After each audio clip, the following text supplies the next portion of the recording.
What's happening, friends? Welcome to episode 82 of the Game at Moose podcast. I'm one of your hosts, Ryan Turford, alongside the ghost with the most, Andrew McMillan.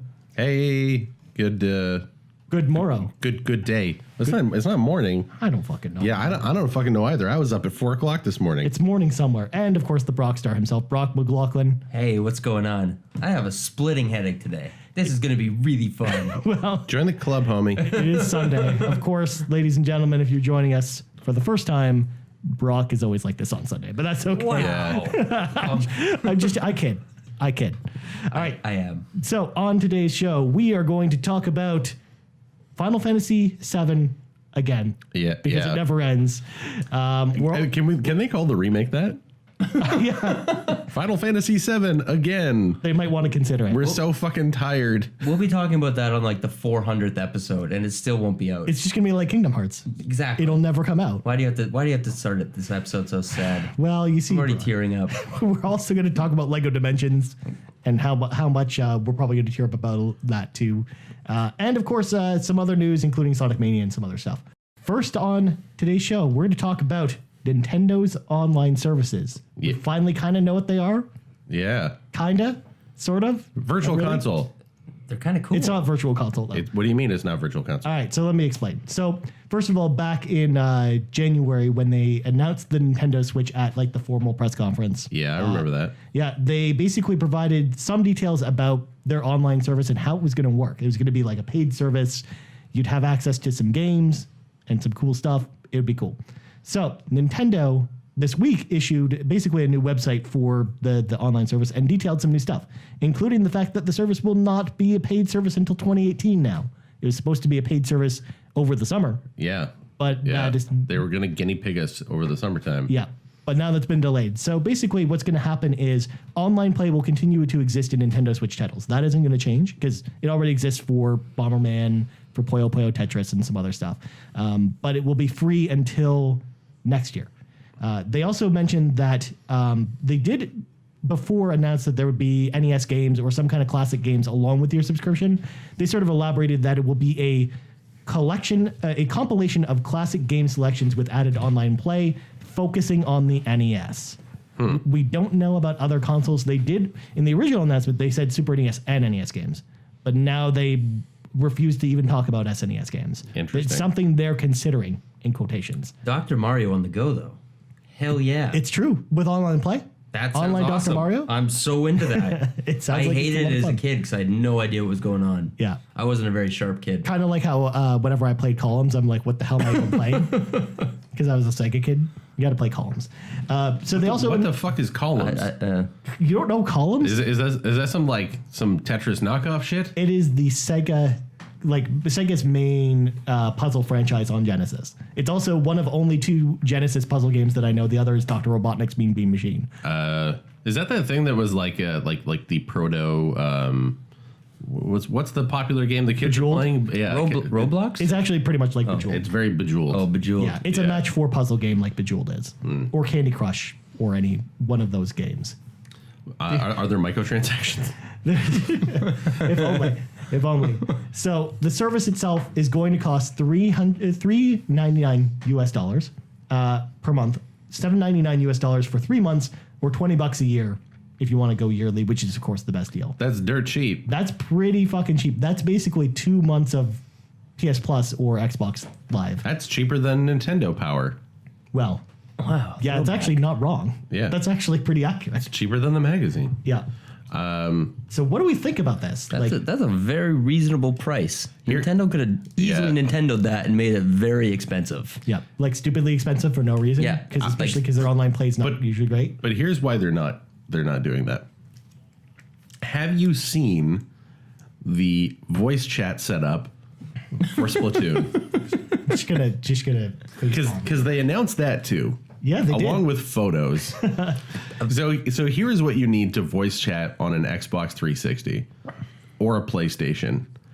Any pair of headphones that has an inline microphone, which is basically any pair of headphones that comes with any kind of smartphone these days, except for fucking Apple's shitty ear pods. suck a dick, Apple.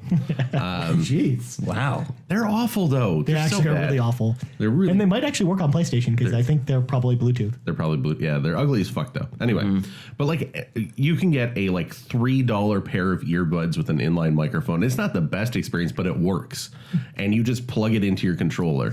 You know, This is the best. If you have an older Xbox One controller, you need the stupid little adapter. I will argue that that's actually pretty good. That's what I've got. I've got a really nice pair of headphones with a nice boom on it for my Xbox, and then literally for my PlayStation, plug in the earbuds that came with my phone. That's it. Now I can voice chat.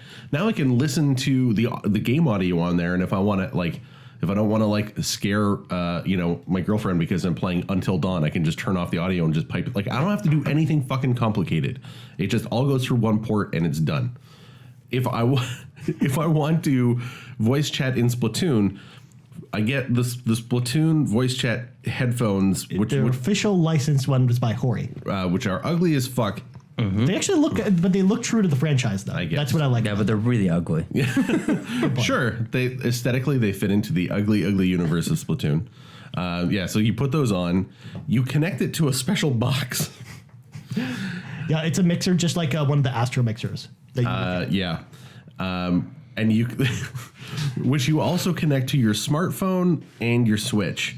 Yep. So you have to have this you have to have a smartphone to fucking chat in the We knew this was coming. Yep, We did knew it announce- was going to be stupid. Yeah. But now that I see it, now that I can see it, and I saw the little diagrams of here's how you set this thing up. First of all, they have to have a fucking diagram. It's 2017. You shouldn't need instructions to plug in headphones. let alone it for something marketed for children. Yes. Yeah. Yeah, like I'm, my fucking 8-year-old with their Samsung Galaxy S8's gonna. No, this is really bad up and down. Yeah. Mm-hmm. Or you could just continue to do what friend of the show Sean Capri, like the pants, does. He just plugs in his headset into his phone and uses Discord and just calls it a day. Yeah. Or Skype. Yeah. I don't think I really want to hear what kids are saying on Splatoon 2 either. Yeah. I don't think I need to. But if you want to play at all competitively in Splatoon, because they want it to be a competitive game, you need voice command. I have enough esports games on my plate right now. Oh, I I'm don't think sorry. Splatoon 2 is going to be up there. I mean, Toy Story 3 is going so well for you. Yeah, that's true. You are part of the Toy Story 3 esports community. One of one. Yep. Yeah. Yep. Yeah. Yeah.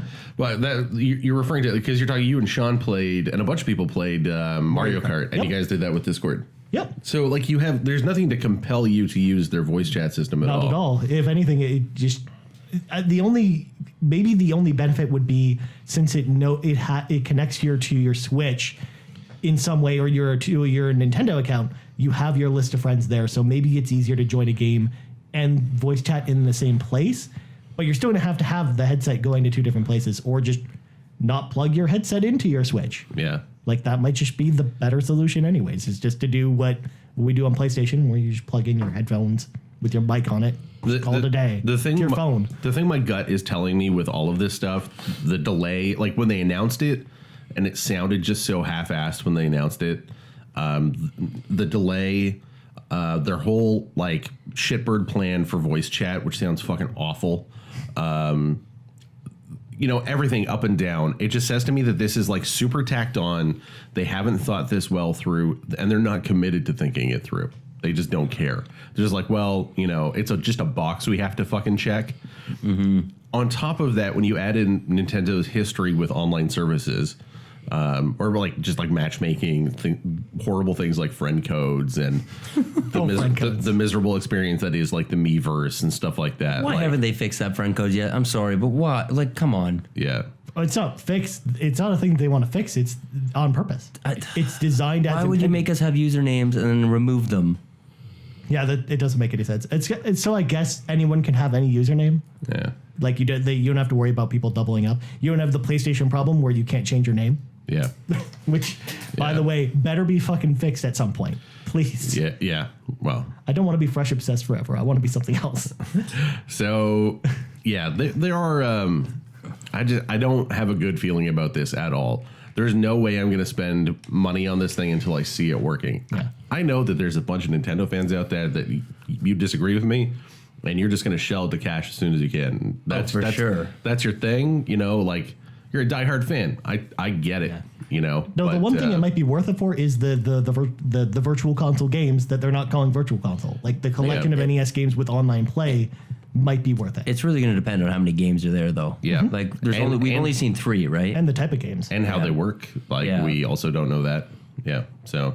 Maybe there'll be no offline play, and that'll be really fucking annoying. Maybe you'll boot up the NES version of Tetris, and then surprisingly, no one will be in the lobby for it. And you'll be like, "Well, what the hell am I even doing with my life?" Yeah. Yeah. Good God. Yeah, I'm excited to see what it is. I'm happy though that it is at least they're giving people a free shot at it first before they roll out the paid model.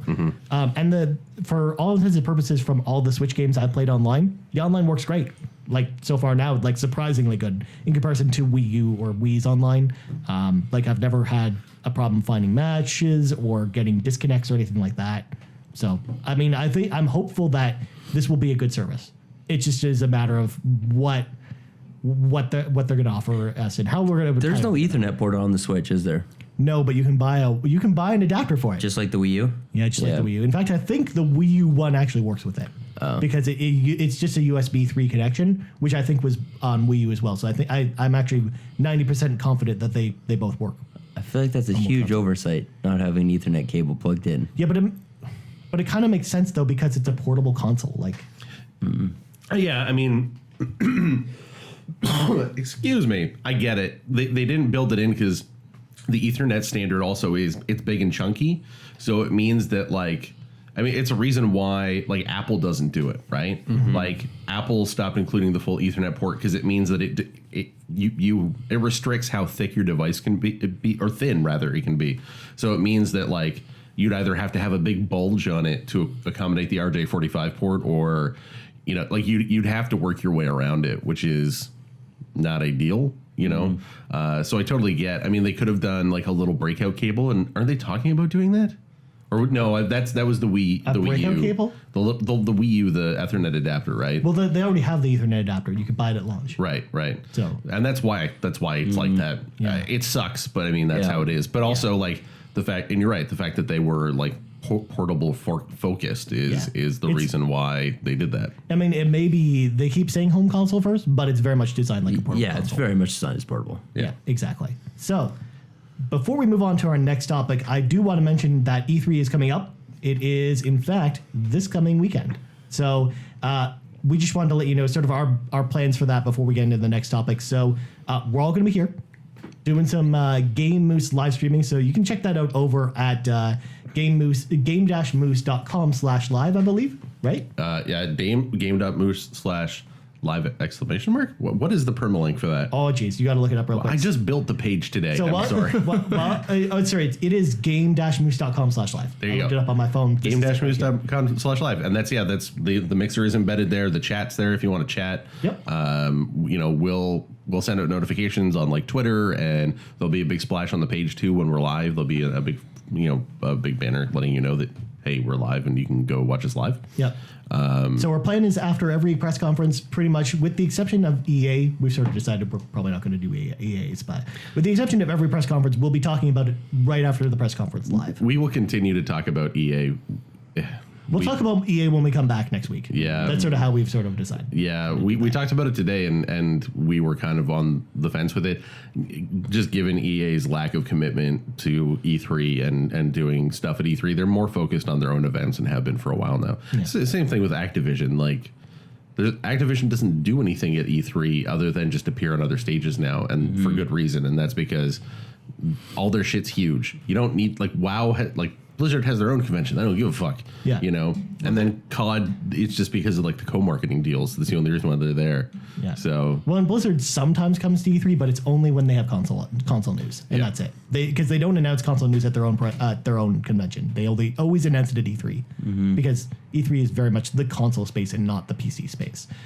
So of course, look for that on game-moose.com. Yeah. As well, if something does come from EA, like something big, we might still do a reacts on the video channel. So go to game-moose.com/video, and you can see that there as well. So if something like that comes up, so make sure tune in to our live streams coming up this weekend. Yes, yeah, totally. And we It's made our gonna- predictions last week. Yep. Yep. Yeah, we'll be shaming each other thoroughly Yep. during our live streams So when they Splinter don't. Cell's not announced, Yeah, if Splinter Cell doesn't get announced, I'm full on crying. Just man crying everywhere. Oh boy. My shirt will be soaking wet. now we know what to expect after the Ubisoft conference ends. Excellent. The Xbox conference. I expect. Oh, I forgot. I expect Splinter Cell to show up at the Xbox I conference, forgot not you the said Ubisoft Xbox conference. One. Is that in lieu of the fact that they don't have Call of Duty at it anymore? They want to have some other military shooter and Yeah, it's you gonna know, be some Splinter Cell. bro heavy. Yeah. Is Splinter Cell really a bro heavy game though? I've never thought of it as a bro heavy game. Well, they make it open world. It probably will turn out to be. Oh, so it'll be like Blacklist. Sure. Remember the when they brought back Medal of Honor with the tier 3 operators and God. they all had beards.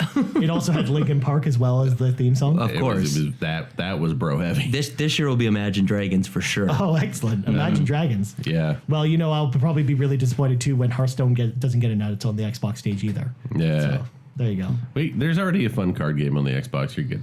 Well, that's true. Well, you never know. Eternal might come to an Xbox or some other ones as well. There's lots of PC ones that are popping up. What are you talking about? Eternal is basically like a mix between Magic the Gathering and Hearthstone, and it's on PC and it's awesome. Oh, okay. Yeah. I should totally play that. I'm going to have an opportunity to play a lot of PC games soon. That's right.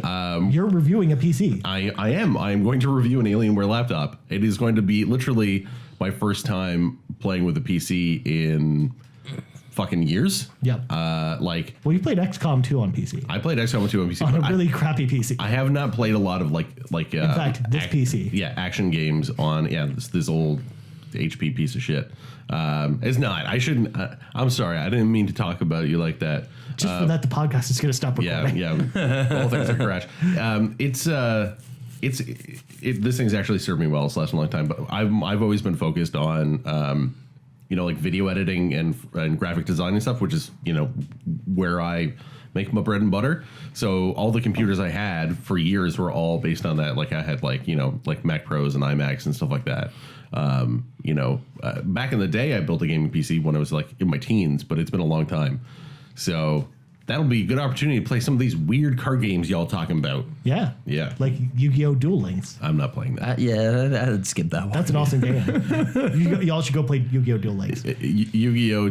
I can't fucking stand Oh, come Yu-Gi-Oh! on. It's got creatures that have 4,000 attack points. It is the most anime-ass anime of all fucking time. That's why this guy likes it. It is a product tie-in. Everyone has fucking spiky hair. Everyone speaks like in the most ridiculous fashion. It's like anime came to life as like a living thing, as like a thought form, like from like American Gods, like it was anime, and then it like jizzed out something, and that thing became Yu-Gi-Oh! But it's all about your Egyptian mythology and all Yeah. kinds of cool stuff. It's cool, man. I want to know what you think about Digimon now. Digimon sucks. I actually like Digimon. It's got a little poop. One of the little got the little creatures. poop, yeah. He's a little poop. He's a Yeah. talking poop, and his best friend's a rat. This is why we can't be friends anymore. You guys don't like Yu-Gi-Oh! And you like Digimon? Fuck Yeah. that. Hey, I haven't seen Yu-Gi-Oh in a long time, but Yeah. I remember it being pretty funny. No, you gotta watch it. If you watch Yu-Gi-Oh! At all, you should watch the subtitled version. It is so much better than the dubbed version. It's- Chumon is great. He's the rat one, and in my mind, he's Pizza Rat. yeah. You remember Pizza Rat? It's Chumon. Good lord. He's this little shitty rat hangs out with his shit friend. So E3, ladies and gentlemen, has happened this weekend. So tune into that. All right. Next topic. The fuck just happened? I don't know. Wow. Anyways, Did I mention I've been up since 4 a.m.? we also started talking about Eternal, and it got me really excited because I like that game. Cool. All right. So I'm glad. Final Fantasy VII Remake is a game we talk about a lot on this show. Episode we one. talked about it last week. They're working on it. Episode 1's coming out really soon, right? No. So Wait, what? So first of all, last week we had a story about how episode 1, or should say Final Fantasy VII, they gave us the quote, it should hopefully be out in 3 years. Yeah.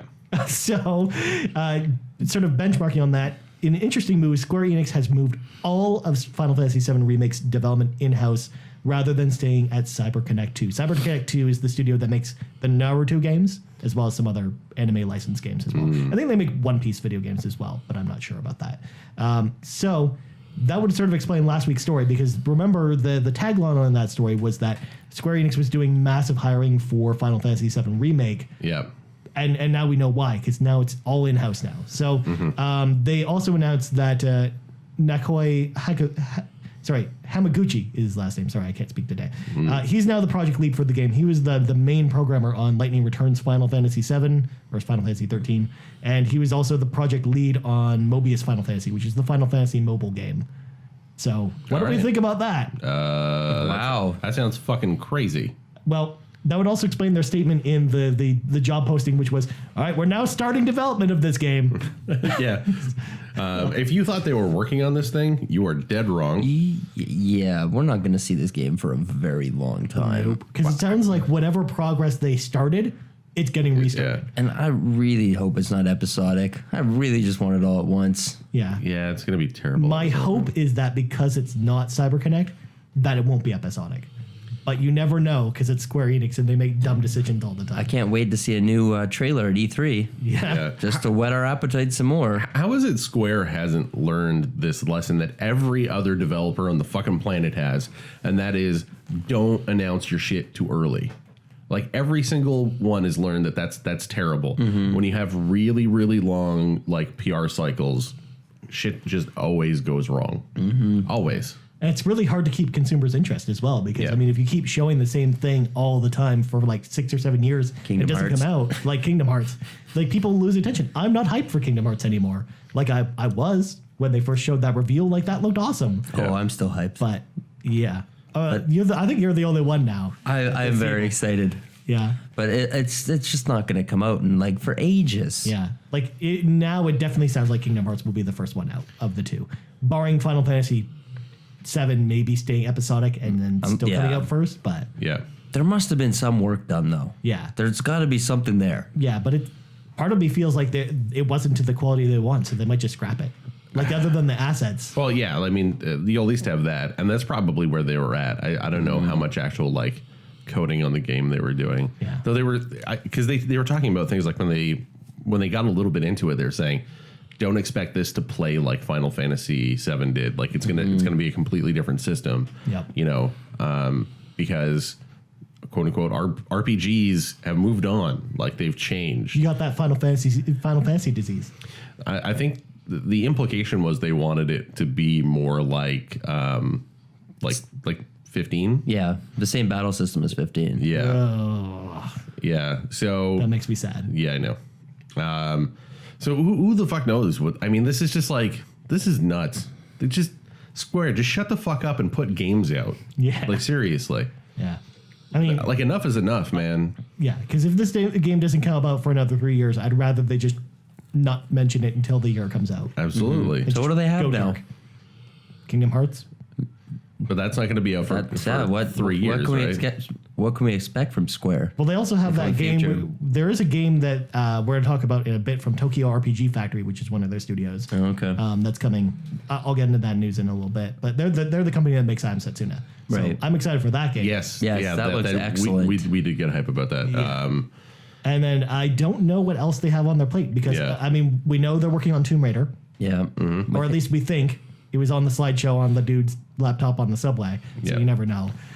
We also know that Avengers game is coming from them. Yeah, that's true. So, I'm trying to think of what forgot else about Square that. has. Well, they don't have Hitman anymore. That Secret of Evermore sequel that you don't know about. Oh, yeah? Ooh. Yeah. Is that the whole reason why the second Detsetsu collection came out? Yep. And why it's never coming to North America, and I'm going to be real sad. That's such a fucking bummer, man. I'm actually so tempted just to... If they don't announce that it's coming to North America at E3, I'm probably just going to import it. Yeah. I mean, like, come on. Like, they know how passionate fans are about those games. Yeah. Like, Well, like issue the they brought- Senken Detsetsu 3 fan dub is, like, famous. Like, it was, like, the first complete... fully modded fan dub game like that was really out there, right? Yeah.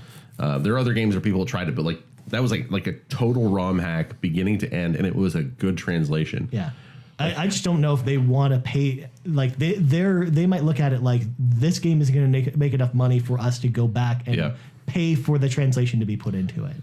And that might just be the whole reason why it doesn't come here, because we already have the Game Boy game Final Fantasy Adventure that came here, and then Secret of Mana obviously came out here, but it's just Seiken Densetsu 3 never did, and probably never will, which makes me really sad because I was watching a stream of some Japanese guy playing it this week. It looks fucking awesome on Switch. I cannot wait to at least even play the import version is what I'm going to do. So I feel like that's going to be a thing.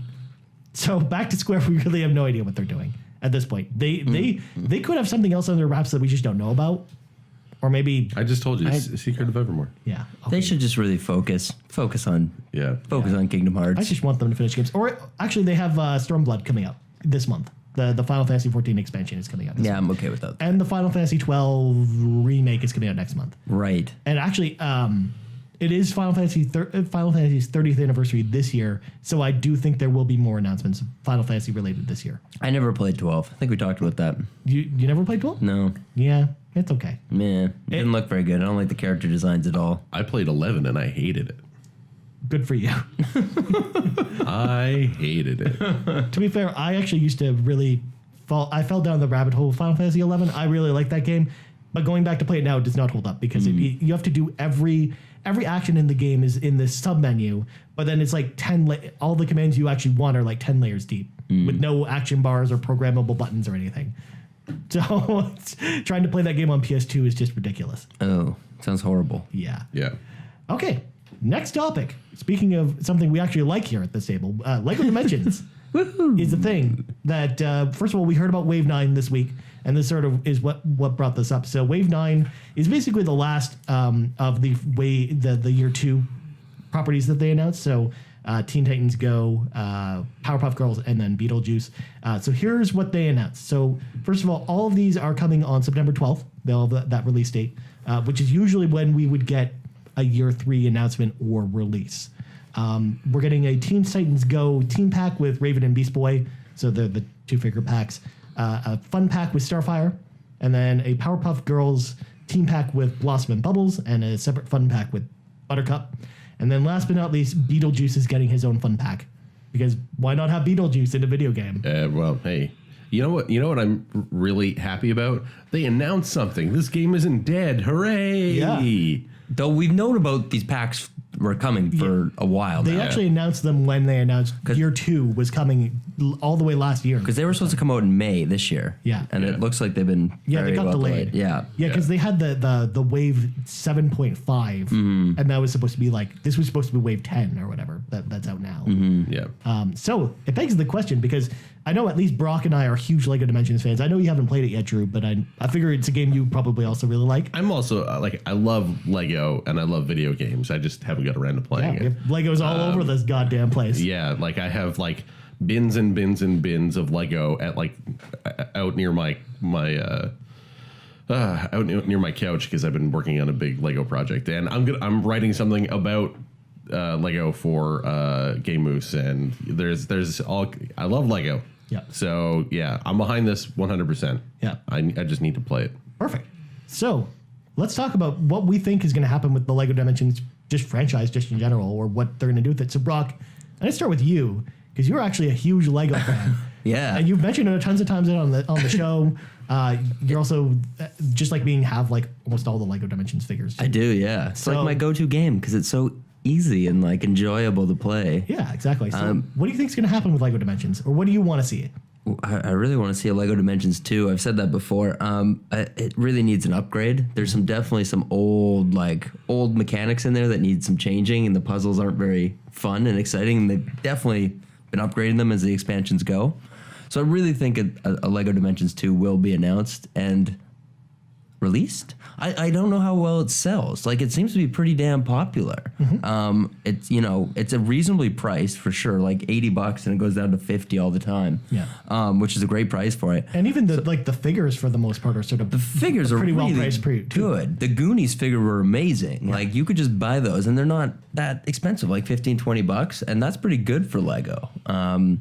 I wouldn't see. I don't know why it wouldn't keep going. I know the Toys to Life thing has kind of died down. They're the only ones left. Yeah, they're the only, which still seems really shocking. Kids should love this. Skylanders is still around, right?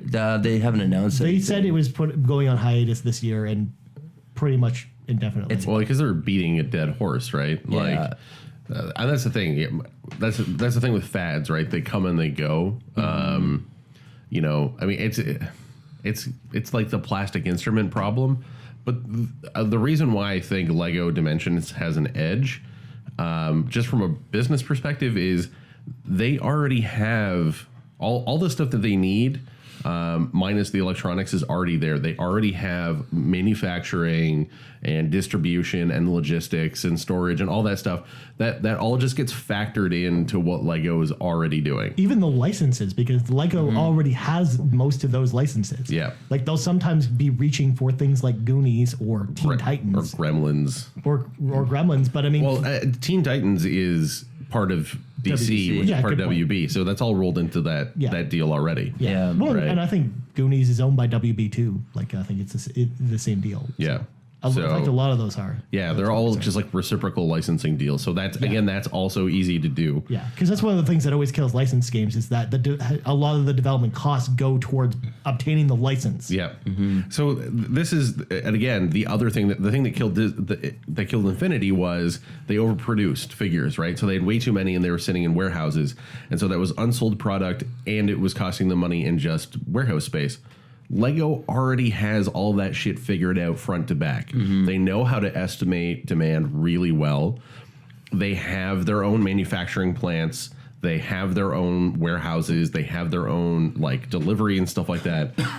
You know, like this is just they just have to add the electronics. So it's just a little tack on for them. So it's not, and they already have experience with electronics too, right? They've had a bunch of like there was like the robot thing that they did for a while and a bunch of other things.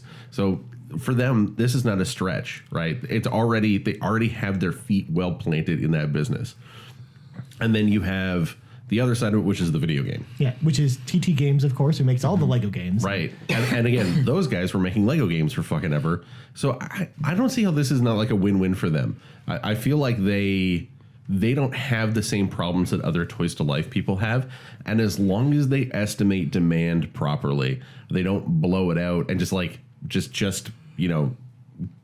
ruin the fan base, right? Because if they went nuts and put out way too much stuff, or if they put out a shitty product, or if they put out boring stuff, then people aren't going to care and they're not going to want to buy it. And then that's its own problem, right? But the problems that that Infinity had, and the problems that like Skylanders has are not the same problems that Lego has. And they also just act as regular Lego, so it doesn't matter. Like for that, you can only use it as like a statue, but this you can do whatever you want with. Yeah, because when you're done playing the game, you can play with your other Legos that you have at home. Yeah. You can do fun stuff like you can build your own portal and make it look whatever you want. It has all of that. I built a carbon freeze chamber. Nice. That's my portal. Nice. Yeah. It has all of the replayability and sort of like interactivity that Lego has as well. There's so many like great layers to Lego Dimensions as a product, and there's so many advantages for Lego to make it.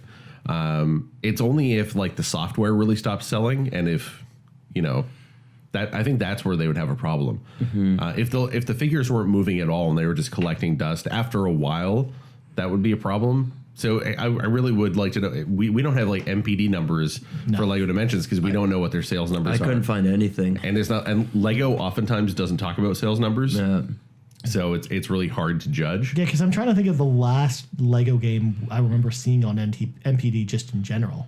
Like I remember the Star Wars one. Oh, Yeah. Force Awakens? Yeah. Yeah. And that did well, like really well. Yeah, it's true. But like, what's really important for Dimensions is not it's not the software selling. It's the kits, right? It's like how many figures are they moving? And like the type of figures too, like who they appeal to as well. Yeah. That's why Goonies, as much as I think it was a good idea, is a bit of a stretch, especially for children. Yeah. Like it's basically like man babies who like Legos, who know Goonies. Yeah. Exactly. Like the Beetlejuice seems like a stretch, and they don't seem to be advertising that one very Well, much. that's why it's also just a fun pack. They have a bunch of It's a weird, one-off. 80s properties, right? Yeah. So like they have Back to the Future. Knight Rider was that was like scraping the lowest of the barrel. Yeah. though. Like that was Yeah. unnecessary. That level pack Although, sucked. well, it's not even. It wasn't a level pack. It was just an exploratory Right. area because Yeah. each dimension has its own hub world basically that you can go Yeah. explore and basically do quests and stuff like that. But not all of them get their own like content drops. Yeah. Which is a big difference. Like for example, none of the figures that I talked about here have their own content drops. They just have like the Teen Titans world that you can go explore, or the Beetlejuice world you can go explore. Yeah. That. But for the most part, like we're not getting a Powerpuff Girls level where you play as the Powerpuff Girls and do and have like a Powerpuff Girls story or anything. No. Which does suck. Yeah. Which does push the idea that they might be running this game out. Or I mean, it might just be them also gearing up for a sequel, like Or they're gearing up the sequel. I was looking at that because Bricks to Life kind of started all the rumors back in March, right? About Lego Dimension being canceled quietly. And like the rumors like really didn't seem to add up at all. Like they're grasping at straws. Like they're still promoting it pretty heavily. I was just watching a thing. There was like a Harry Potter thing in Orlando at the Harry Potter World or whatever that was there. And they had like a Harry Potter celebration. And the guy was like touring around inside the soundstage there, and he walked in where they had all the promo stuff set up, and they had Lego Dimensions there, specifically highlighting the Harry Potter stuff, and they had a giant like Lego Dimensions portal there and stuff like that, and then they had just a bunch of booths where people could go play it. There are a bunch of stations. Like that does not sound like that doesn't sound like a product that they're killing off. No.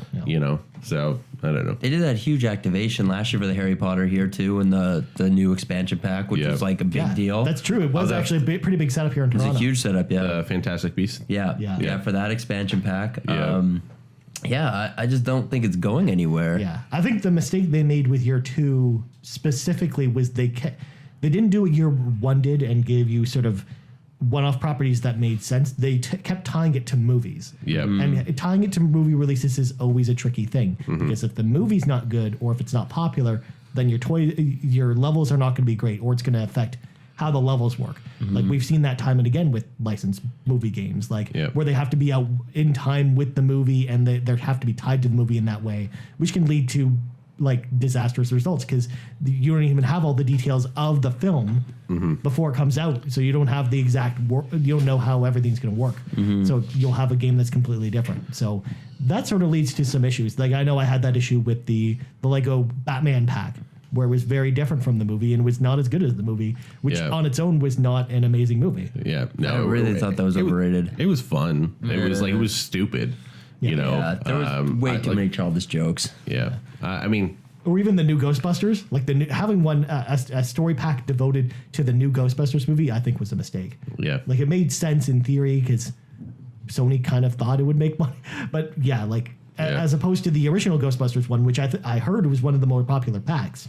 Yeah. Because the original Ghostbusters, like, who doesn't like that? Right? Yeah. If you don't, you're dead on the inside. Or even Sonic. I hear that Sonic was also one of like the more popular ones too. Oh, the Sonic level packs were awesome though. Yeah. Yeah. That was awesome. Yeah, it was really well done. Yeah. Like, it was definitely the best level pack this year. It was better than most Sonic games they put out for the last 10 years. Yeah.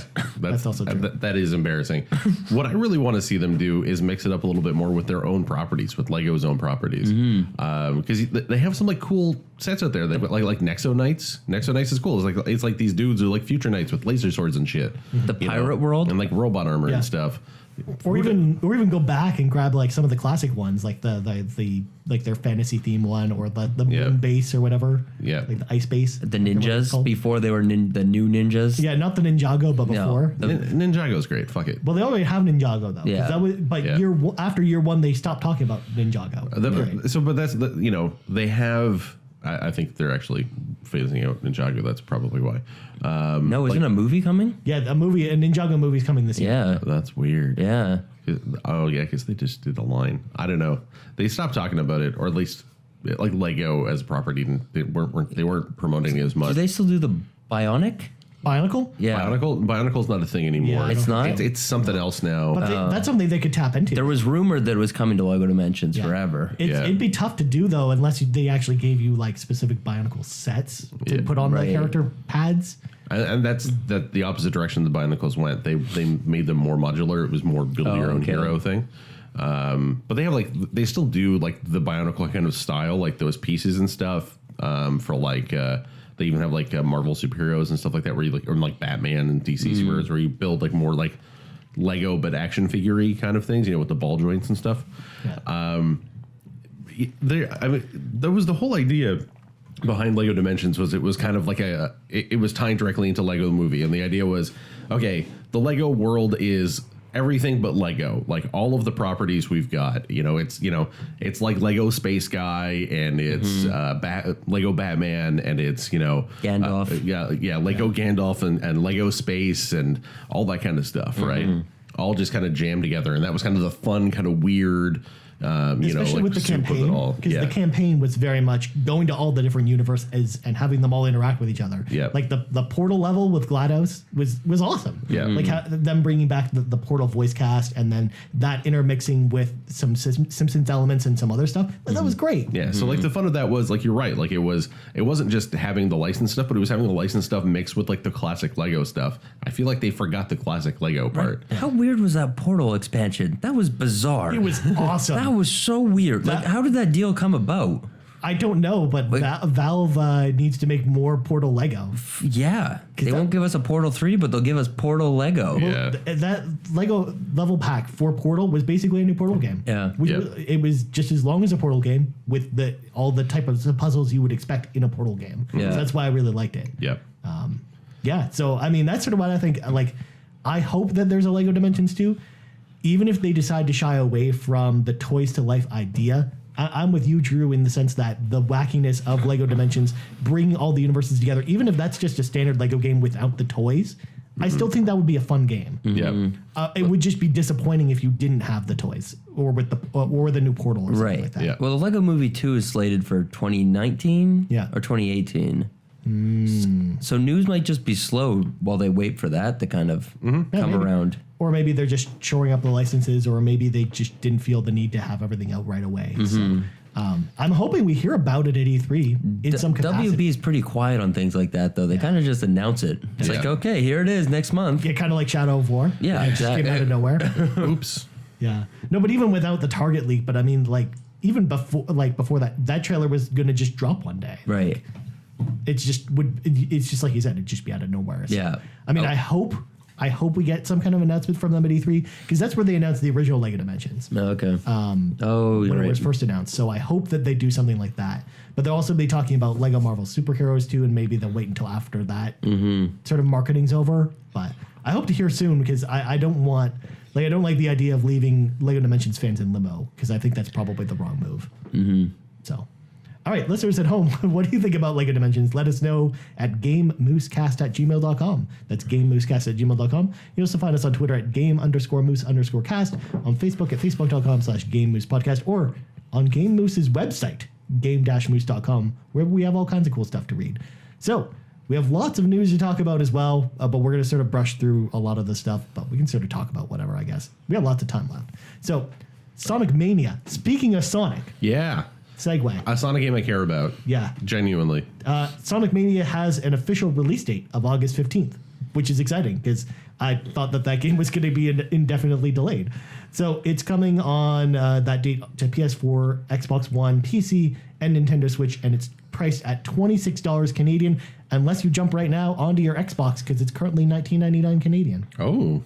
Which is a good price. Yeah, that's a good not price. a bad price. They also launched a new trailer. Did you guys see the new trailer for it? I did. Oh, it looks so awesome. Yeah, I love the animation on it that they did. It looks pretty good. I did not see said trailer. I've been burned before, though, so I'm optimistic. Yeah. It doesn't look like it's Sonic 4 this time. No. Which is what I'm thankful for. Yeah. Sonic fans the world over have every reason to be worried anytime someone says the word new Sonic game. I don't blame you at all. And there's two of them this year, because Sonic Forces is also coming out this year too. Oh, that's going to suck. Yeah, that does not look good. That's going to suck a big old dick. That does not look good. Well, Sonic Generations was pretty good, and it looks like it's Sonic Generations 2. It's just not called Sonic Generations 2. So, I mean, if it follows that footsteps, it probably won't be that bad. Does he have the fucking bandages on him? No, because that's Sonic Boom. Yeah, okay, good. Then we're good. Sonic's at a point where they're even making fun of Sonic in their own show.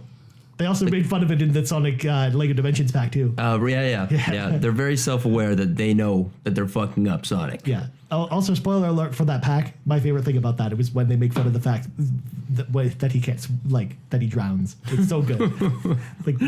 He's like a traumatized person because of how many times he's drowned. It's so good. Do they talk about the chili dog thing at all? They do mention chili dogs. Okay, which is only in the original American cartoon with Julia White. They never bring that back. Nope. But for some reason, some genius was like, "Hey, you know what this kid show really needs? He really needs a bizarre fixation on phallic food." Yeah. I miss the old Sonic comics. Those are so good. He could have been eating carrots. I mean, he is, after all, a fucking hedgehog. But no, chili dogs. Well, he's got to go fast somehow. I don't know what chili dogs have to do with that. He's running to the bathroom. I guess. All right. It's a diarrhea joke. Yeah. Either way, I'm excited for Sonic Mania. I think it looks awesome. It also is nice because it was Shadow of War was supposed to come out like a week later, but now it's delayed, so we can have that there. So next up, in sort of something we hinted at earlier, Tokyo RPG Factory developers of I Am Setsuna have announced a new game called Lost Sphere.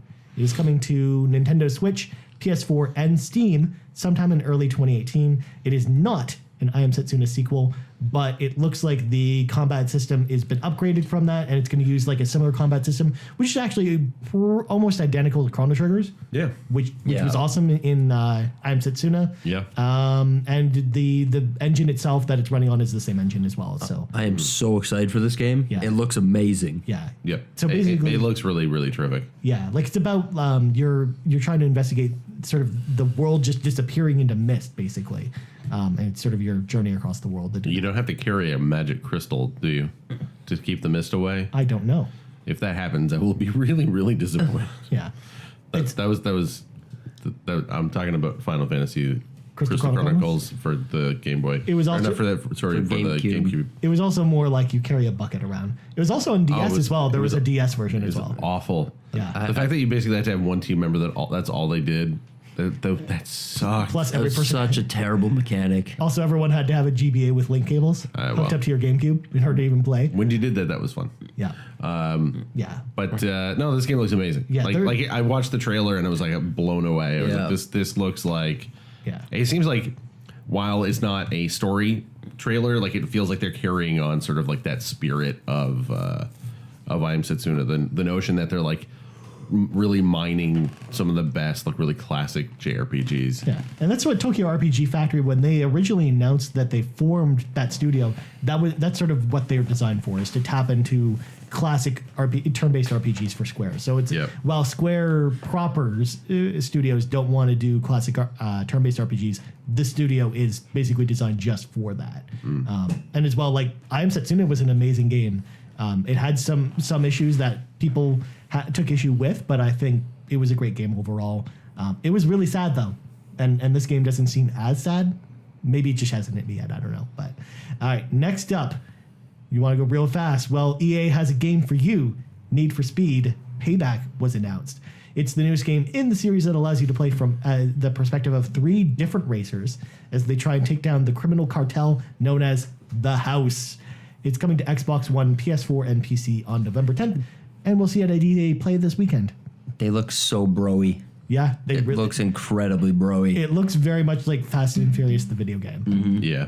Which I'm okay with. Yeah. You know? When I first saw it, I was like, are they doing like are they invoking the spirit of the Need for Speed movie with this? Oh boy. It's got a little bit of that flavor. Well, they kind of did that with the last Need for Speed game. I hope which was Aaron just called Paul Need for fired Speed. his agent after that disaster of a movie. He deserves so much better than that shit. It seemed like a good idea, but then it was just so melodramatic. But then it was a video game movie. That's what you guys keep forgetting.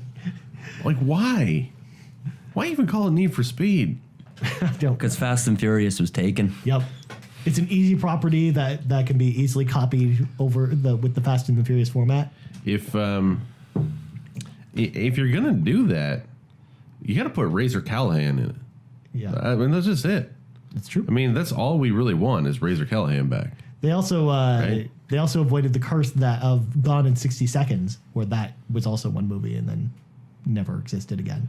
That was a sequel to, or rather, it was a remake of a classic action film. It doesn't change the fact that if it was that popular, they would have kept going with it. Yeah, that's like Fast and the Furious, which is now moving on to its 9th. I just want that like series to go to space. It's true. Yeah, I like That's that fun. idea. Kind of like Fast and Machete. Yeah, Yeah, sure. racing on the moon Yeah. That'd be or badass. Mars or some shit. Yeah, Mars. Or they're Yeah. blowing up Jupiter or something. What I really want is another Forza pack for Fast and Furious, like they did with Forza Horizon 2. That was still good. Yeah, I want a movie to open with like Vin Diesel is driving down a country road at night, and all of a sudden like a big light shines on him, and his car gets lifted into a UFO, And the aliens are like, Vin Diesel, we need you to race to save our planet. and that's Fast and the Furious 15. I would be there opening day. I'd Yeah. be so stoked. Like the end of like season 1 or season 2 of Sequest. See, I have not one but two crossovers that I actually want to post you. One, a Transformers / Fast and Furious crossover I feel where he like- gets beamed up and goes to Cybertron. I feel like those two things are meant to go together. Yeah. I can see that coming. Like they're both equally hammy and stupid, like in their own fun ways. I feel like that's money in the bank. and when They can easily Transformers do that. doesn't do as well as they want, when it premieres in a Like, few weeks, the it's going to three- need Fast and the Furious. The 3-hour movie. No, it was debunked. Oh, it was Apparently, it was debunked? debunked. Yes, it's not actually 3 hours. Thank God. Michael Bay notoriously does. He just is like, I just want my movies to go on for fucking ever. Yeah. I don't care. Yeah. The audience loves my character dramas. Slow motion and just fucking orbit shots all day. Because I decided to employ the Brock McLaughlin style of just saying why though. Why though? I saw that. I Yeah. liked it. I appreciated that. Yeah. Yeah. No, that movie looks horrible. Yeah. That looks just awful. Yeah. But I could totally get down with that. Anyway, also, back to Need for Speed. The other crossover as well. I wanted to Oh post yes, that's before we right. go to There's that. one more crossover. IGN actually did a mashup, Fast to the Future, where it's Back to the Future meets No, Fast no, and Furious, no, where they go no, back in time. No. That'd be so good. No. I mean, you can do some time travel. Just keep my Back to the Future Yeah. out of it. Leave my Marty McFly alone. Keep Doc out. Yeah. Back to Need for Speed. So the real question is, will they have FMV cutscenes this time, like they did in the last one? I really hope not. Like they keep doing that, and it keeps not being good. Because in 2015, that was the year the FMV games came back. Yes. There was that. There was Guitar Hero. Yeah. There were some other Quantum FMV Break. games. Quantum Break. Yeah. Yeah. The thing. Well, that was last year. The thing that they Was it? seem to, Yeah. Wow. yeah. The thing with Need, well, it was delayed. The thing Need for Speed doesn't seem to realize is that yes, we do like their stupid FMVs, but only when they're really cheesy and bad. Like we like them like B movies. They gotta fucking lean into it. They keep trying to make it good. Forget about it. Don't make a good FMV game. Make a stupid cheesy one. That's why Command and Conquer was always so good. That's right. Because it also Yeah. had the really cheesy cutscenes with Kane and Yeah. a bunch of weird characters. Lando Calrissian. From God Yeah. to I Kane. forgot all about those. Seth. They were so good. That's why I'm kind of sad there's no Command and Conquer anymore. They got James Earl fucking Jones for the second one. Whoa. James Earl Jones and Michael Bean. Like those guys were just doing. They were making moves. You say that, but Michael Bean was also in Aliens Colonial Marines. That's also true. Also, Michael Bean needs work. Yeah. Sorry, Michael. Michael, I love we'll have you on the dude. show, Michael. I love you, dude. But Treasure Inc. was one of the worst shows ever. That's one of the reasons why I really am happy that Alien 5 doesn't exist. I Neil have. Blomkamp one. Yeah, I have it under good authority that the crew that actually worked on Treasure Inc., which was like a Canadian show, so I've actually spoken to these people. Everyone referred to the show as Treasure Stink. I'm glad they're very proud of their product. Oh, I'm so sorry, Michael Bean. I love you so much. But You've done good work. there's so much bad things. I mean, he was Kyle Reese. Yeah, he was. Yeah. All right, next topic. All right, speaking of some ridiculousness, let's move on to some ridiculousness. I even put pictures in here that I will put up on screen as well. at this Are we point. talking about the hot talking- TV show Ridiculousness? No, thank God. I don't even know what that is. It's a show where it's kind of like Tosh 2.0 but bad. Oh, Tosh wait. 2.0 was already bad. Yeah, I know. So like, imagine it worse. Imagine it was How? like someone who doesn't have any personality because it's hosted by like a skateboarder dude who's Why, like though? a douchey guy.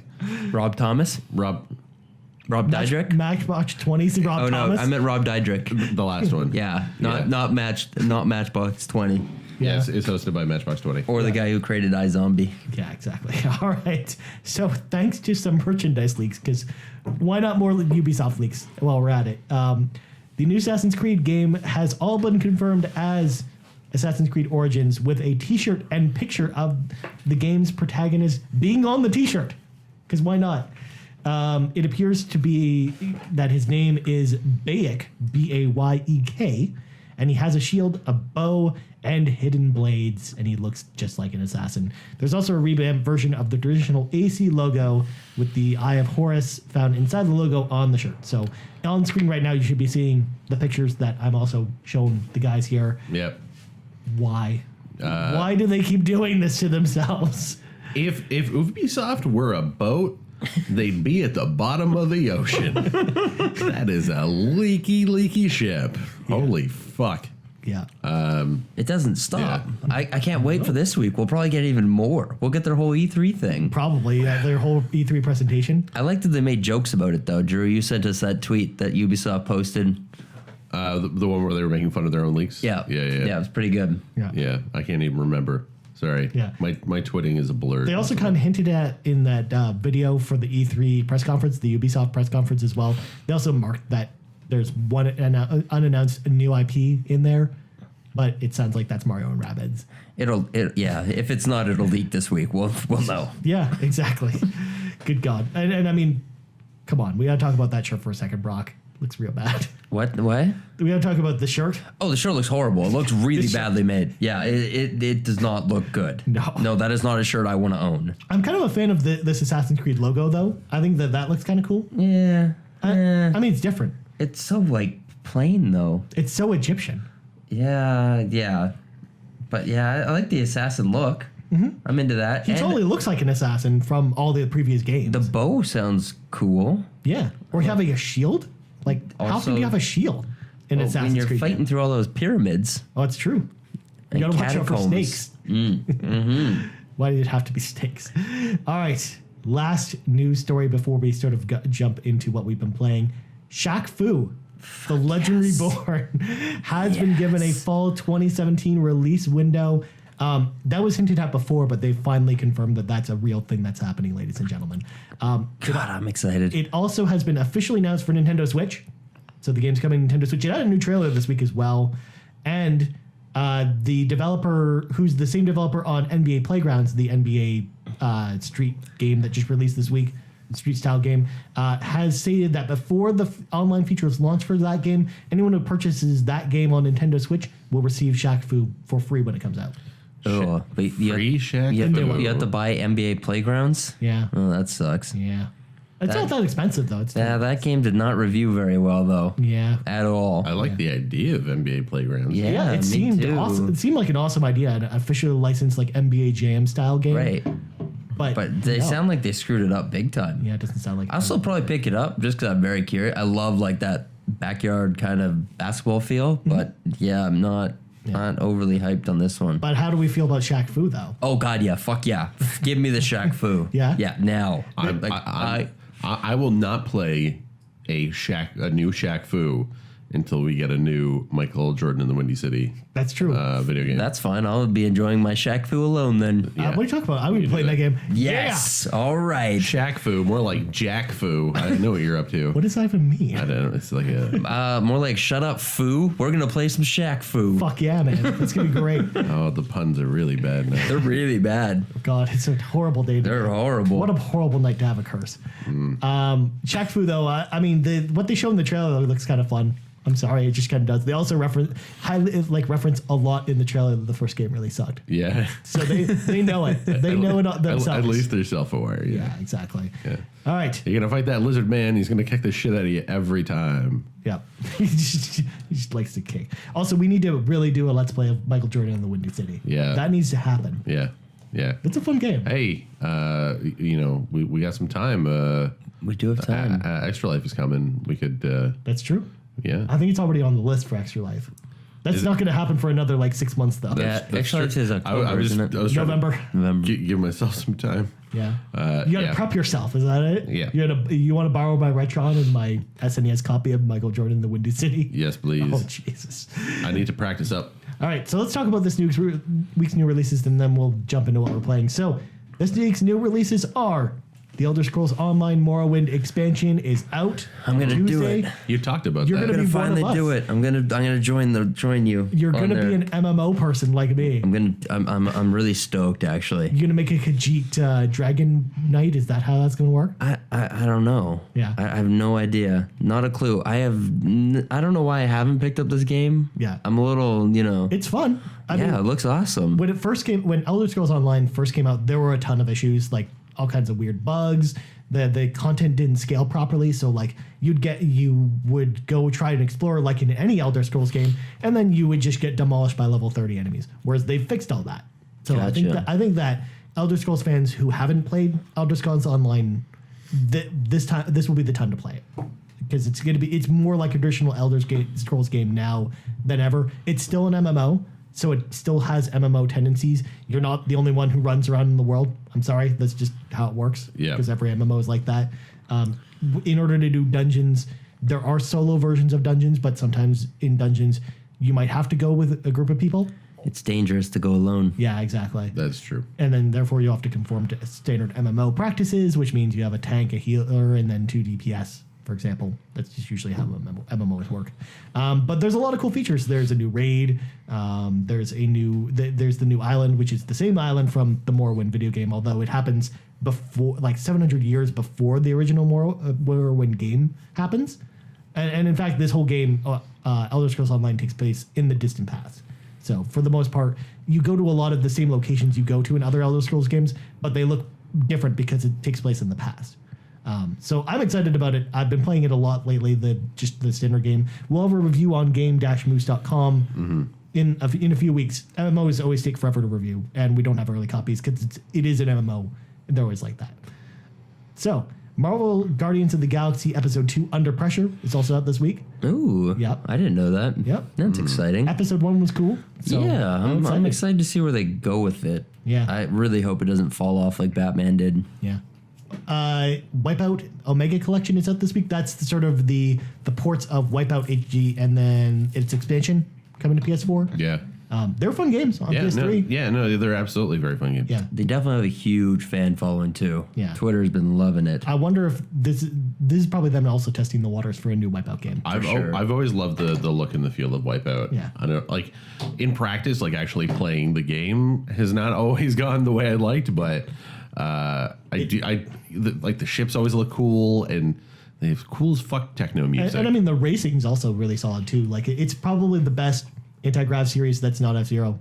And F-Zero doesn't exist anymore, basically. So yeah. You may as well grab this if you're an F-Zero fan. And last but not least, Dirt 4 is out this week. Yeah, Dirt 4. Yeah, really my most anticipated. There we go. Hey. That's how excited we get for Dirt 4, ladies and gentlemen. Dirt is a really good series. It's just we're not big racing game guys. Well, not only that, it's one of the more hardcore racing games. Yeah.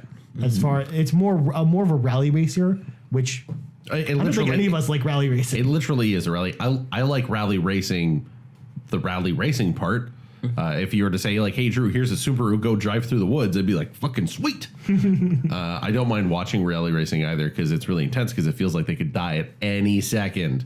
But for whatever reason, the whole like time trial video game thing just has never really been my flavor. Yeah. No. Yeah. Exactly. That's a pretty slow week. It is a pretty slow week of. Well, I mean, it's the week of E3. Yeah. So I mean, there's not going to be a ton of games that come. Yeah, out. no one's going to be. What came out just before E3 last year? There was some weird anomalous like big game that came out. The only thing I remember was Doom. Doom came out a couple weeks before. I don't remember exactly what came out that week. There was something. It was like an indie or something. I know The Last of Us was the last really, really big game that came out the week of E3. That's a weird time to put out a game, man. I thought Last of Us literally came out at when people were at E3. weird. Yeah, back in 2013 when that game came out. That was a long time ago, though. That's the only other example I can think of. So let's talk about what we've been playing this week. Drew, what have you been playing this week? I played Abzu again. Really? I played. You hated that game. I played Abzu. I didn't hate it. I felt it was like too much like Journey. Yeah. Except like whereas Journey like does this really very cleverly tells a story without any words. Abzu tries to do that, but fucking bungles it. Yeah. There's a bunch of like weird mechanics and stuff that don't make any sense. Like, you know, like Journey, like you have a magic scarf and shit, but like it just sort of like very clearly sets up that it's a magic world. Whereas Abzu, like you find little underwater portals and fish come out of them for no apparent reason. It's a gorgeous game, but yeah, I'm with you. Like besides sort of the gorgeous visuals, it's just I didn't get hooked on it at all. It's a great, like the reason why I played it is because I'm like, oh well, first of all it was on PS Plus, yep. And I was just like, oh, this is a great game to just chill the fuck out to. Like I was, you know, we were launching the site, like what a shit was going on, and I was stressed the fuck out, and work is crazy, and I was like, I need something that I'm just like, I can just zone out, and you can do that in that game. You just like look at fish and like the whole meditate mode where you can look at the fish. I love it. So I was like, yeah, I'm just gonna chill and look at some fucking fish. So I Very did. nice. Like there's some amazing moments in the game. Like when you come out and you look down, and then all of a sudden there's like you have to swim really deep, and you start realizing that there's fucking giant things underneath you, and you're like, wait a minute, those are sperm whales and giant squid. And it's the sperm whales trying to eat the squid, and like that kind of shit is just fucking mind blowing. Yeah, and it's so dark that it's hard to see them, which is cool. Yeah, it's spooky. Yeah. Yeah. Also, speaking of PS Plus, the new PS Plus games are coming out this week. Life is Strange is a PS Plus game. Go play that, ladies and gentlemen. That game is awesome. It was my 2015 game of the year, and I know a lot of people sort of missed it. Even though it sold 3 million copies, which is actually a lot higher than I thought it would sell, I still know a lot of people that still haven't played that game. One of them being Drew McMillan. So I feel like that's a game you should play if you still have PS Plus when that comes out. Yeah. Yeah. Brock, what have you been playing? What have I been playing? Oh, Dragon Age. You have been playing Dragon Age. I've been playing Dragon Age. Inquisition, right? Inquisition, yes. Inquisition. Yeah. I'm really liking it. It was in preparation for Elder Scrolls. I wanted to, get into another kind of... They're completely different games. There's the fantasy, and there's like people with magic, and there's like RPG elements and stuff. It's similar to me, okay? There's dragons and enough. shit, all right? Yeah. I love the thing I love about Dragon Age is I love the grittiness. Like they really lean into it. Like everyone's covered in blood and everybody's fucking and swearing. Like it's very much. I feel like it's very very much like a Song of Ice and Fire, Game of Thrones, but keeping in mind that it came out before Game of Thrones, the first one did. Yeah. Like they really leaned into like the really sort of like gritty fantasy, low fantasy. There's some other term for it, but yeah. You can fuck everybody in that game. Did you know that? Which is great. Fuck everybody. I'm going to fuck everybody. Like can't- everybody. That's not necessarily true because some of them you can't do that with because they are not attracted to your sex. Then you just Well, then, you know what? I'm coming onto them. Yeah. So you play, well, first of all, yes, and it's fun. Second of all, then you play through the game as the other gender, and then the goal of the game is to fuck all the people you didn't fuck the first time. That's around. different then. Yeah. Then you have to play the game through twice. It's Yeah. a big commitment. That's exactly what I'm going to do. There's boys- As soon as I finish here. Boys Gonna go kissing play that. boys, girls kissing girls, Nice. monster men kissing boys. It's very Nice. confusing. Yeah. Yeah. What else? What's he called? The bull. The Iron Bull. The Iron Bull. Yeah. There's something really terrifying about the idea of you having tender gay sex with a man who calls himself the Iron Bull and his giant horns and is voiced by Freddie Prinze Jr. Oh, weird. That's Freddie I'm going to Prinze start Jr. introducing myself as the Iron Bull to women now in bars. Yeah, see And how that goes. I'm going to see how that goes. Yeah. I'm expecting a low success rate. Is it because Freddie Prinze Jr. was in Mass Effect 3? He now has to be in every BioWare game? Is that what that works? I think it's like a contractual It's obligation. because he has nothing else to do. Oh, no. He's also writing for WWE Oh, That's also Yeah. true. Oh. That's a true statement. and going home to Sarah Michelle Gellar. that is so. I'm so jealous. She's still such a babe. Yeah, that's not going away. She'll be Buffy forever. She will be Buffy forever. There you go. What else have I been playing? Injustice 2 still. Yep. Still kicking around with that. Oh yeah, I'm still playing that occasionally too. It's still really fun. good. I was trying to collect the Wonder Woman outfit and I gave up Yeah. because there's no way I'm getting it. I actually got it this week. Oh, you did? Yeah. Good Nice. for you. It's because I learned the super secret level your characters quickly trick, which is just to play yourself in one-on-one battles, except let yourself beat yourself up. Yeah. Essentially, do it. Right. Yeah. You level super quick. You level in like 10 levels, like 10 fights basically. Yeah. I'm really trying to make my Batman look cool, and he's looking pretty cool. I've got the thing right now where it's like the cowl that he has is like his face is all black and you can see his lips and stuff like that, and he's got like solid white eyes, but it doesn't look like a mask. It looks like it's like a solid one piece thing with ears. He looks scary. Cool. I can't find a hood for my Green Arrow, and I'm so frustrated. It's all I want. Yeah, 'Cause you were talking about that last time. I still can't find it, and I hate that character's face so much. Does that exist, or There's gotta exist. It might There's not gotta be a exist. hood. There has to be something to cover up his head. Yeah, I hope so. Yeah. we'll find out? I feel like there's something else I was playing, but I don't. Oh, I started the Sexy Brutale. Oh yeah, you talked about that a few weeks ago. Oh yeah. Yeah. But I have it on mobile now, so now I've been playing it on the go. Oh, excellent. It's cool. Nice. It's a good game. There's a lot of stuff going on in it.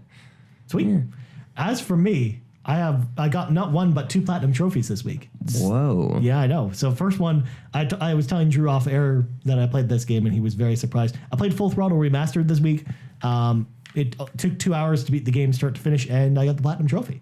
So it was awesome. Yeah. That game is still really awesome. It just still has some of the adventure game logic that every LucasArts adventure game did back in the day. So, I mean, if you do go back and play that game at all, don't feel guilty about using a guide for that game, because it's a lot of stuff you're like, what do you mean I have to attach the chicken to the hose that attaches to the fuel tank after I've gone back and forth between this tower 4 times to get this guard? It's a lot. It's a lot to know off the top of your head. The thing that I remember the most is the minefield sequence. Oh yeah, that too. That is rough. Like how are you supposed to know to go steal some rabbits from a stand by distracting a shopkeeper with a remote control car that you found batteries for by destroying a rabbit that you stole from a station? Yeah. Like That sounds what? very confusing. Yeah, exactly. You've lost me. That's why it's so much easier just to use a guide when you go back and play that game. But I mean, the story is still great. The character design is awesome. The music kicks ass. Yep. Mark Hamill is an awesome bad guy, as usual. Yep. And I love the remastering of it too, because I mean, you can actually it's cool because it's just like Halo, where you can press one button and switch between the 2 different looks for it, and the new look just looks amazing. That's like the gold standard now for like, if you're going to do an HD remake, you have to have a button where you can switch to it on the fly. If you don't have that feature, fuck it, you're not making an HD remake. It's so satisfying. Yeah, for sure. You're like, oh yeah, I remember this. This is what it used to look like. Now it's super awesome. Yep. Yeah. Other game I got platinum trophy in, Walking Dead Season 3, which of course is the Telltale game, so you basically get one by default. I remember that. The last episode was awesome. It was the best episode of the 5. Really? Because I have not been. Yeah, especially after what happened to you. I gotta post those videos because they're ridiculous. Yeah, we talked about it on the show a few weeks ago. What happened to you, but It was like I have more videos of it. It's so irritating. Does Carlos Danger escape from Zombie Town? That's what the game's about, right? Kinda, but not really. No, it was really good though. I don't want to sort of spoil what happens in the last chapter. I forgot that even came out. I still think if I was to rank the Walking Dead seasons, going after looking back, I would probably be season 2, then season 1, then season 3. That's how I'd rank it. Okay. I like season 1 more, I think. I only don't like season 1 more because of the so much time between dialogue, like having to go like repair the train. Yeah, there's some really shitty mechanics, but what's his name is such a good character. Yeah, Lee Everett's so amazing. I love Lee. Lee was so good. Maybe one day I'll go and play season 2. I don't know. Yeah. I've only played season 1. Yeah, but season 3 is definitely like. It's definitely the worst one. Yeah. I was actually really high on it after the first 2 episodes. The middle 2 episodes weren't great, but the last episode made up for it. And you guys are saying that, through here. So again, the character, the main character essentially shifts to someone else. But it seems to be what they're doing. Is there some connective tissue between each of them? Yeah, Clementine is the connective tissue between all 3. Yeah. And then Clementine... But Clementine's the main character in the second one, right? Yeah. Yeah, she's the main character in the second one. But So it just seems like that's sort of like, I don't know, like they could easily now like leave Clementine behind and then like... it's not Carlos Danger. It's not Carlos Danger. Carlos Danger is what Anthony Weiner called himself secretly on the internet when he was sending pictures of his penis to underage women. Yeah. I'm sorry. Instead, we have Javi, aka Javier. Javier. So Javier, like they could easily like, just kind of like move away from Clementine. No, Javier is like the secondary character. I'm actually pretty sure if they do season 4, it will be Clementine. Yeah, it'll be Clementine again. I'm pretty sure it will be. There's an after credit scene, isn't there? Yeah. Yes. She's like a zombie head on a stick or something. That's if you don't get Clementine killed. Whoa. Yeah. Whoa. I want everyone to get killed in the 3rd season, though. I hate all the characters. Like, I just can't stand any of them. So if there's a potential for her dying, then how can they make her the main character? They actually do something that I really appreciated with this Telltale season above any of the other ones. Yeah. Right. Where it can end wildly different between like all the different endings. That's and depending really on your actions, I think any of the characters except maybe Javi can die. Okay. Season 2 did a huge ending, but then they threw it out and they just made one canon ending. Well, they didn't throw it out per se, but they made all 3 roads come to the same place. Right. Okay. It was kind of cheesy. Yeah. Because I basically killed everyone at the end of season 2. Oh, yeah. Except Hell for yeah. Clementine. Yeah. Hell yeah. Yeah. Just want everyone to die. On purpose. Okay. Clementine's the Whoa. best. You guys are dark. Well, This is really scary I mean, stuff. I play evil in like Sith in Star Wars, Drew. That's how it works. Yeah, but I mean, like Palpatine was a dick, but he wasn't a genocidal maniac. You just don't know true power until you know the power of manipulation. I just said Palpatine wasn't a genocidal maniac, and then I remembered what he did to the Jedi. Execute Order 66. He was literally a genocidal maniac. Yeah. Sorry, Star Wars fans. Stop talking about killing younglings. Drew. Yeah, I don't know when I became a Palpatine apologist. Holy shit. Maybe it was when you realized that the sand was so coarse. He was just misunderstood. Exactly. Yeah. All right, and the last thing I've been playing before we move on, Friday the 13th. Oh, The you video played game. that. I played it last night because I just picked it up. So how much does it suck? It was fucking awesome. And so When I'm referencing the fact that people are taking a dump on this game. There were lots of issues from lots of technical issues and other things that plagued the launch. There was a big patch that went out last night. So that's when I was like, you know what? This game is only going to get better. Yeah. And it's a game I'm already really interested in. Plus, I'm a huge Friday the 13th fan. It is.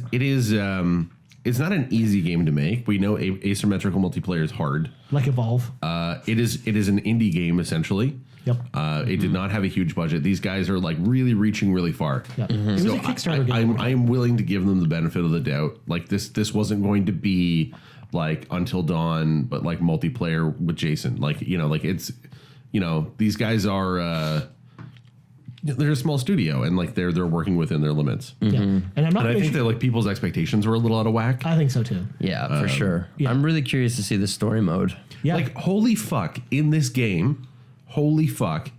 Randomly, one of the dead players will be resurrected and then play the role of Tommy, and then you can fucking kill Jason. That is so amazing. That actually happened last night. The exact sequence you described happened last night. That's so cool. It was so awesome. Is there something that the players have to trigger for Tommy to show up? Yeah. So essentially, what happens is, there is a few ways to escape the camp. You can either escape by boat, which you have to repair. You have to fuel up the engine with some gasoline and then repair the engine. Yep. You can repair a car. Yep. With sort of the same system of things, or you can call the police, which then Tommy Jarvis actually spawns before the police arrive. And then if you call the police, basically there will be a point on the map, and players can go to that point and escape and essentially escape because you can't just walk out of the campsite. So does Tommy only appear if you call the police? He only appears if you call the police, and only if you have at least one dead player at that time. Yeah, because the dead player comes back. Gets resurrected as Tommy, and it's always a random one. So if you have 5 or 6 dead counselors, it's always one at random. Yeah. So hope they're paying attention at that point. This game sounds so rad. There's so many gruesome deaths. Yeah, I mean the mocap for Jason really paid off. Like they're very true to the franchise. Like if you go back and look at it, I mean you can unlock different deaths too. You can unlock the sleeping bag one that you so famously spoke of. Yeah, where if someone's in a sleeping bag, you can bash it against a tree. I love that. Sweet. Yeah, that's so great. Yeah. So next week we'll try to play a little bit of that when we get some time, hopefully. Yeah, it's a lot of fun. I think that again, the technical issues, there are still some weird glitches, but there isn't anything game breaking that I can see right now. I'm playing it on Xbox, so I don't know if it's affecting other platforms, whether it's PC or PS4. Just like anything, like we've seen some videos and stuff just going completely awry. And just like with everything that happens in games sometimes, and especially an online-only game, we talked about this a little while ago. Like it's really easy to do stuff like get like really overly concerned about a bug, and then it go viral, and then people are like, oh, this game sucks. Like sometimes it's just a weird random one-off bug. My Walking Dead stuff doesn't seem to affect any other Xbox owners. It's like super small. Again, I played through the whole season, and never had it happen once. Yeah.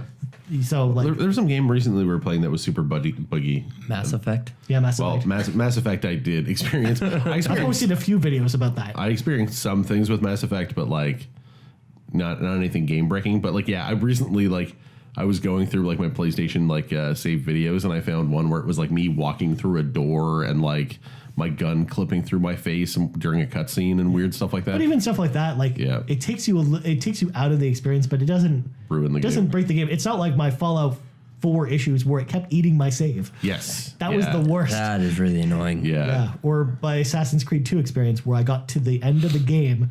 I made sure it saved properly before going to school. I came back from school and my save was gone. So here's one for the ages. There was a version of the Bungie game Myth: The Fallen Lords. It was Myth or Myth 2, which is this is way before Halo. This is the game that Bungie made. It was an RTS that Bungie made before Halo for the PC. That if you uninstalled it, it formatted your hard drive. Oh my god! Wow, that's awful. Wow, Whoopsie. Yeah. That was Myth. Myth. MYTH. Myth: The Fallen Lords. Yeah. Really fucking cool game. I'm so sad that Bungie lost the rights to it years ago. Somebody made Bungie made Myth 1 and 2, Myth 1 and 2, and then there was a Myth 3 that was called the Wolf Age that was made by another company years later. They also had that other shooting franchise sucked. too. It starts with a P. I don't remember what it was called. Starts with a P, not Marathon. Oh, it is Marathon. Marathon thought it was definitely a doesn't start with a P, but Yeah. P and M are close. I forgot about in the alphabet. it's in the alphabet. Okay, you gotta give me that. They also have Oni. Yeah. Oni was Bungie. Oh, that's true. I forgot about Oni. And they sold the game whole hog to someone else who finished it. Yeah. I liked that game. Bungie has a weird history, man. Yeah. Anyway, we digress. Yeah. So Friday the 13th. I will say this before we take off. I think that I still think the people who are sort of cautious about that game should probably just wait a couple more months and see sort of how everything shakes out. Yeah.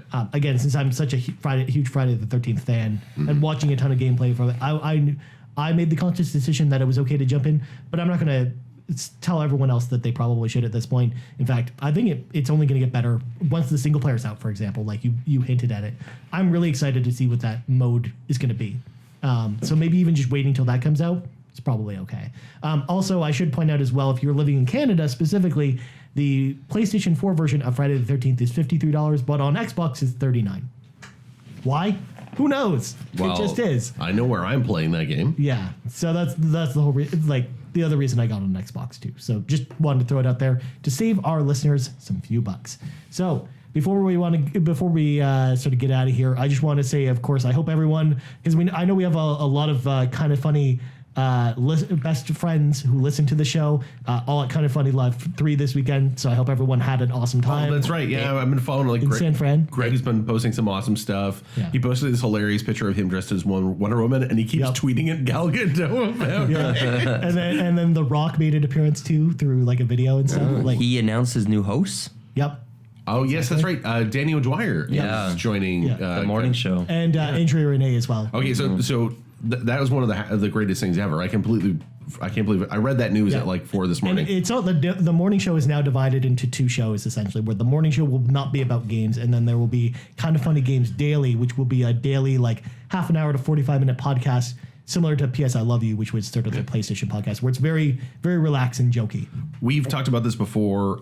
Ryan is a supporter of Danny. Danny O'Dwyer does No Clip, which are these like amazing documentaries about video games, like games that Danny loves. So Danny did The Point over at GameSpot for a while, which was fucking phenomenal.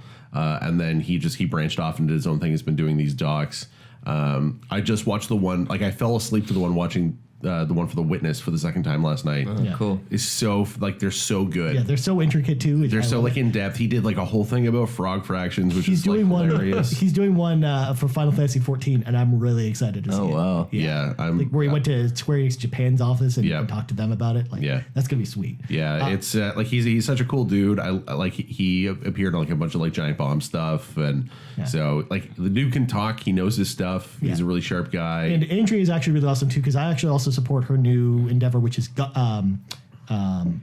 What's Good Games. Yes, which What's is a Good new Games. podcast. Yeah, they have some really awesome shows. It's for females because it's Alexa Ray Correa and Christine Steimer and Brittany. I don't remember her last name, but they do some good podcasts as well. Actually, yeah, so it's like again some people that were doing some really amazing stuff separately, and now are like coming together and doing like it's just like just dream teams of like people in games journalism that I love getting together and doing stuff, which is just incredible. Yeah, exactly. It's awesome. Yeah. So I know we have a lot of Kind of Funny fans who actually listen to the show. So I actually wanted to say, I hope you guys had a good time. Yes. In San Fran. I also hope you had a good time. I'm also wearing my Podcast Beyond t-shirt as well. Well done. In celebration as well. Yeah. So before we go, Drew, plugs go. I am at D McMill on Twitter.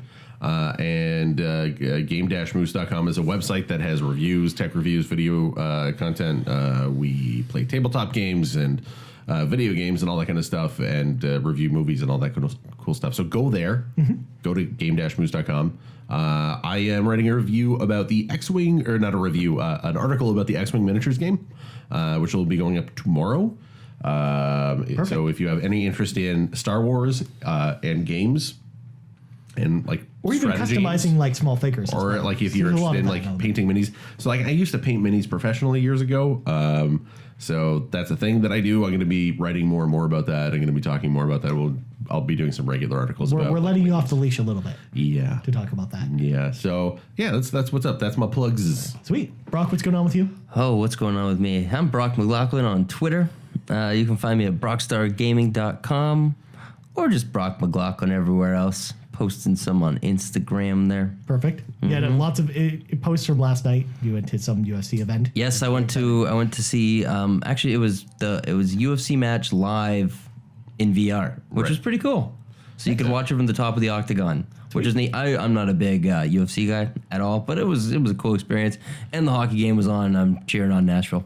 Hell's yeah. Go Smashville. Hell yeah! That's what's up right there. The ladies and Wild? gentlemen.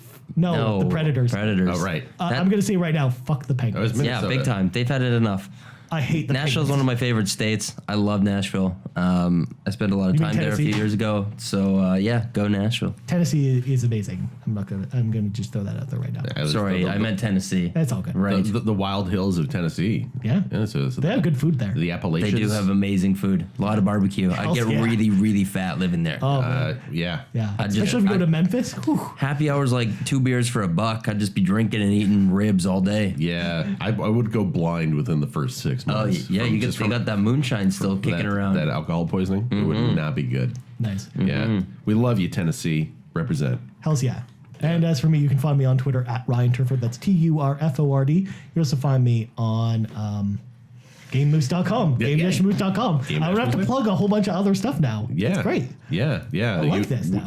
We write things and it goes on the website. And our videos go in one place now. Thank God. and Oh, as well, check out our live streams at mixer.com/GameMoose. yeah, mixer.com/GameMoose. And E3 is next weekend.